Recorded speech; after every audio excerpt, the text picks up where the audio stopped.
things are going. It's getting ugly. And it's about to get uglier. The reality of it is, you've got contentions everywhere. You've got a powder keg ready to explode. World War III may have already begun. That's the reality of it. We just don't know it yet. Food supply chains going insane. We don't even have to talk about all of that stuff. 25 nations already in the past several months have declared themselves to be insolvent. Sri Lanka has fallen. That's a significant reason. There's something very significant about that happening, right? Southeast Asia feels like it's ready to explode. And at the same time, we're about to walk into what may be one of the most contentious elections that Israel has ever had. From my lips to God's ears, hopefully Bibi's back in, but that's a whole other story, right? Look, I bring all of this up to tell you that I'm not just convinced that we're in the last days. I can promise you we're in the last days.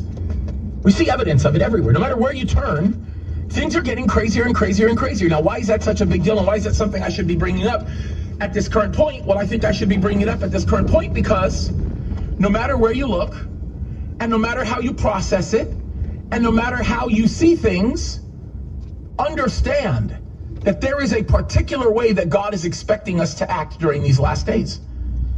There's a series of actions that God wants us to adhere to hold fast to, and we've been going over those as we've been going through 1st and 2nd Timothy and Titus.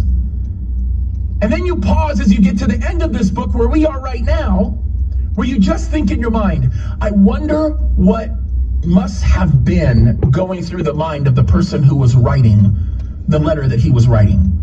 And then you go back and you think, well, what's going through the mind of the person that was actually hearing the contents of that letter or reading the contents of the letter? Well, here's a conclusion that I came to. Times were desperate back then. They were difficult. They certainly were not as unstable as they are today, because certainly I think we're in that time where the Lord is coming back for his church. But make no mistake about it, these people were so close to the time of the ascension of Christ after his resurrection that they were convinced that Christ was coming back at any moment. Paul was certainly convinced of that.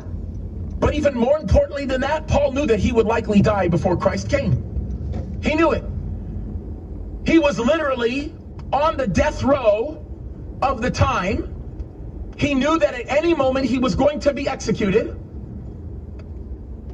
And so he writes very important words. Now, look, I don't know about you, but from my experience, and I have had many experiences like this, when you talk to somebody who's on their deathbed, they don't want to do small talk, right? They don't want to talk about the sale that's at Best Buy right now for a newer TV. They don't want to talk about where the real estate market is going. They're not really interested in even talking about